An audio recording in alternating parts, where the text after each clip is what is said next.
Hi guys, this is a look at Breach and Clear SAS operations. So this is a solitaire war game where you take control of two British SAS squads.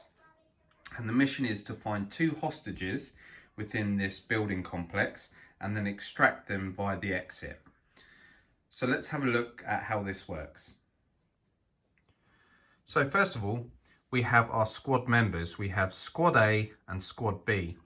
So you have 4 soldiers in Squad A and 4 soldiers in Squad B.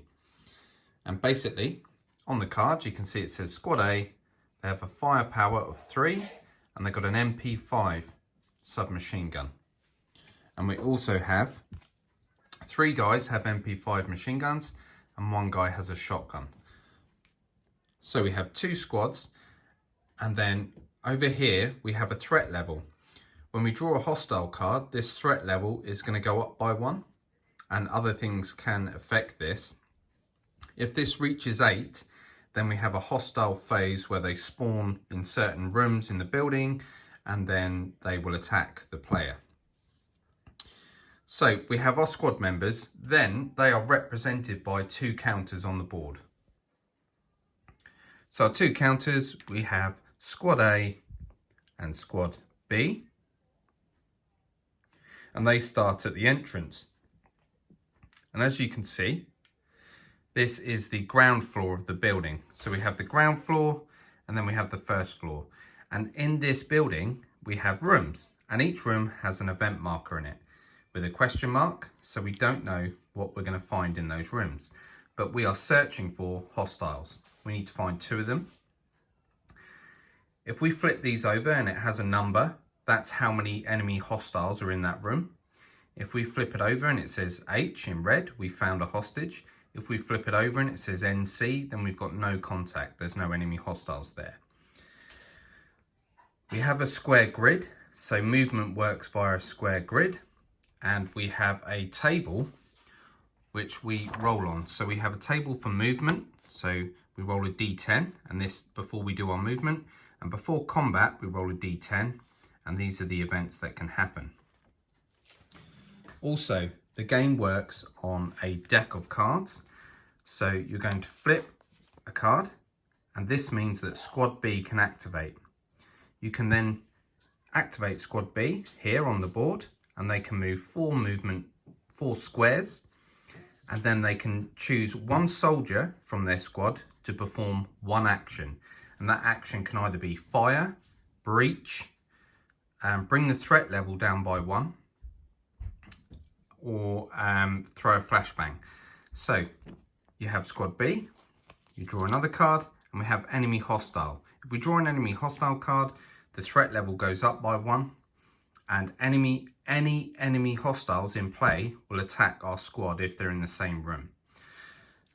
Then the last thing to look at up here is the hostage track. So the hostage track is here. Whenever enemy hostiles attack us, they roll 3d6 and they roll what we call the hostage dice. When they roll these dice, any 6s will put a wound on one of the squad members. If this red dice comes up as a 6, it kills one of the hostages, and this track has moved along. These hostages are separate from the 2 hostages you're trying to find. So this represents the enemy hostiles feeling threatened, and they're starting to whittle down hostages throughout the building. If this track ever gets down to the last square and you go off it, you've lost the game. Then, after a turn has been played, you're going to draw a counter to see how much time has passed. So the game, you have 30 minutes to find 2 hostages and extract them. So for instance, I draw this. This is a counter from another game I've made, but this is 1 minute. So 1 minute would pass. If we draw a 5, then 5 minutes would pass. So the game doesn't work on turns, it works on a time frame. So you have 30 minutes to find them and extract. This represents the SAS getting in there, getting the job done, and getting out of dodge. So what we're going to do, I'll just show you how a little turn works. Okay, so we would start the game, we draw a card, and we can activate squad B. So I can move squad B 4 spaces. However, I need to roll on the movement chart. So I'm going to roll a D10 first, and I've got a 9. If we look at 9 on the chart, it's smoke minus 2 movement points. So they can only move 2 squares now because it's reduced from 4. So they're going to go 1, 2. Now they could perform an action now with one of our guys, but they've got nothing to do. So we draw the next card. The next card is an enemy hostile. So we push the threat level up by 1.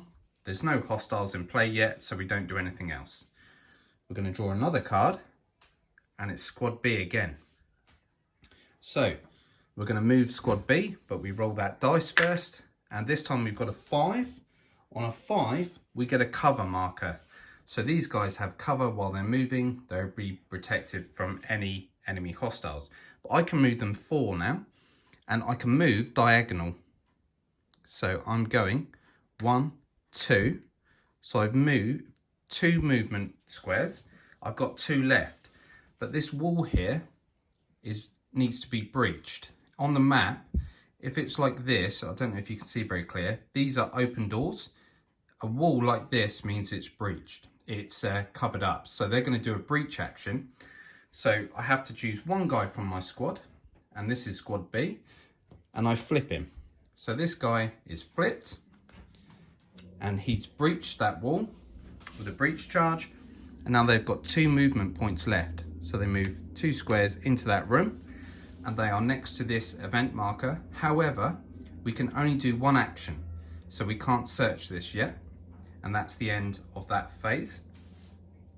We're going to draw another card. This time it's squad A. So squad A are going to move, but we always roll on that movement table. They've got a cover marker as well. So they're going to go 1, 2, 3, 4. Okay, and they can't do any actions. They're not adjacent to this to search it, and they've run out of movement points. So we draw another card, and luckily for us, it's squad A this time. So squad A come down. We're going to roll on the movement though. We've rolled a 3, which is no effect, and then we're going to move next to the event marker. Then I'm going to choose one of my squad members and flip them. They are doing a search action. So I'm going to flip this, and it's got a number 2. This means there are 2 enemy hostiles in that room. So we haven't found a hostage. We then have enemy hostiles in here, and you pick them at random. So here we go, 2 enemy hostiles. So we have our first enemy hostile, which has a number 4 on it. Goes next to him. And we have another enemy hostile, which has a 6 on it. So what happens now? The enemy hostiles will attack us straight away. And remember, they roll 3d6 and they roll a hostage dice as well. So we'll just roll it here. No effect. So they didn't put any wounds on us, and they didn't kill a hostage. So that's good for us. We cannot attack back because we've done our action. A card only lets us do 1 action, and we use the search action to find those hostiles. So we draw another card. This time, squad A again. Now we can attack. So we choose one guy. So I'm going to choose this guy, flip him, and he's going to do a fire action. Now he has a firepower of 3. That means he can roll this 3 times, a d10. And the number on the counter is what you need. So you need a 4 or less, or a 6 or less. So we'll go for the 6 or less first, rolling the die, but we roll on the combat event table first. So I rolled a 10. And on a 10, it's chaos plus 3 threat level. So the threat level now goes up to 4 because we're on 1. And now I can attack. So we need a 6 or less. I've rolled a 9. So when I miss, enemy hostiles fire back at us. So 3d6 and a hostage dice. So they've hit us. We then have to put a wound marker on an active member. So you can see these 2 here, they are active, they've not been flipped. So one of them takes a wound. If they take another wound, the same guy takes the second wound. If they take a wound after that, then you roll, and on a 4+, that guy is killed. If any of your squad, a whole squad, is wiped, the game is over. So you've got to be really careful. So he's rolled 1 dice. He's still got 2 because he had firepower 3. So we're going for the same guy, and we rolled a 2. That kills that hostage. And our last firepower into this guy needing a 4 or less. And we rolled a 2. So we cleared that room. Once you've cleared a room of hostiles, the threat level comes down by 1. So that goes back down to 3. And then we're going to draw another card. This time it's Squad B. So let's see what Squad B can do. They are next to this event marker. So they are going to perform a search action. I'm going to flip this guy and then flip this. Oh, it's 2 hostiles. There are different numbers, not just 2. There's 3, there's 4. So we have 2 random hostiles in that room. So let's place them. And they are placed next to the squad and then adjacent to that marker. So they attack us as soon as they come in. 3d6 and the the hostage dice, and nothing. Let's say they rolled a 6 on that hostage dice. This track over here goes down by 1. They've killed a hostage in one of the rooms because they're getting frustrated that we've broken in and we're going to attack. Remember, I can't attack because I've used a search action. So the next card is enemy hostile. So this time the threat level goes to 4, but we have enemy hostiles in this room. They're going to attack us. And enemy hostiles always attack as a group. We don't do attacks for each guy, it's just as a group. And it's always 3d6 and the hostage dice. So we roll, and they put a wound on us. So this is Squad B. So we have to choose one of the active guys. I'm going to put it on him.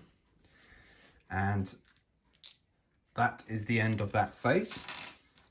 And the last card in the deck is Squad B. So Squad B are going to fire. Now I'm going to flip this guy. I don't want to use this guy because if you're wounded, your firepower is 0. This guy has the shotgun. He can remove 1 enemy counter. So he's going to move this guy. He gets to remove him. That's just to reflect the shotgun being very powerful at close range. And then he's going to fire at this guy, needing a 4 or less. But we roll on that combat table first. And we rolled a 3, which is meet our demands. -1 hostage track. So this hostage track goes down again. So as you can see already in this first run through, there's a lot of tension going on. The hostage track is going down, and if that goes, you know, all the way down, we've lost. We're trying to keep our squad alive and we're trying to find hostages. So there's a lot going on. So now he can fire. So we need a 4 or less, and he's rolled a 1. That's perfect. They've cleared that room, Squad B, so they get to bring that threat level down by 1. Now we've played all cards in the deck, so now we're going to draw for time. So we're drawing, and we draw a 5. So 5 minutes have passed in that first phase. And then we're going to shuffle the cards and go again. So that is how the structure of the game works, but let's take a look at what happens if the threat level got to 8. So let's say the threat level goes to 8. The first thing that happens is hostiles spawn. So here, I don't know if you can see very well, but 2 enemy hostiles spawn in the hallway. So 2 of them would spawn here. And then you would have 4 hostiles spawn in this room by the stairs. We'll just put a couple there just to show, for example. And then enemy hostiles would spawn up on the first floor, which is here. But we'll just stick to the ground floor for now. Then they would, any enemy hostiles in the same room as the SAS would attack them. In this example, they're not. So they would move 1 square towards the closest squad. So these guys would go 1 and 1. Now, the problem is, if squad A here move into the hallway, because they need to go and search other rooms to find the hostage, they're now stuck in the hallway. You can't move until you kill these guys in the hallway. And then if these guys happen to move down, if the threat level got to 8 again, you can find yourself stuck and your timer's running down at the same time. So that's how that works. And enemy hostiles have a range of 2. So if they weren't in range, if they were back here, they won't fire at you, but they do always move 1 towards you. So let's say squad A found a hostile. So a hostage. Let's try and see. So we've got a hostage here, okay? Let's say they found it in this room here. So they flip. Oh, we found one of the hostages. We then do our movement. And here we have an exit on the ground floor. Now, they would have to extract this hostage out of here. But in this room is an event marker. So as soon as they move into that room, they have to go adjacent to it and they'd flip it. And there's 4 enemy hostiles. And then 4 enemy hostiles spawn in this room. And you cannot move until you've cleared those hostiles. So let's say you found the hostage, the second hostage, upstairs. You've got to work your way all the way down the stairs and back to this room to exit. So it can be really, really hard work. So this is just a look at how it plays. If there's a few ways you can lose. So you have 30 minutes, you're drawing those timer counters. If you go over 30 minutes and you haven't found both hostages, or extracted them, sorry, then the game's over. If your hostage track goes to 0, then you've lost. And if one of your squads is fully white, then you have lost the game. Because remember, if a squad member has 2 wounds, and if they take another wound, it has to be the guy that's taken a wound. If he takes a 3rd wound, you roll a dice, and on a 4+, he is killed. So he's removed. And if that whole squad is white, the game is over. So that is how it works. And it's trying to reflect the effectiveness of the SAS, breaching in, shooting enemy hostiles quick and moving to the next room.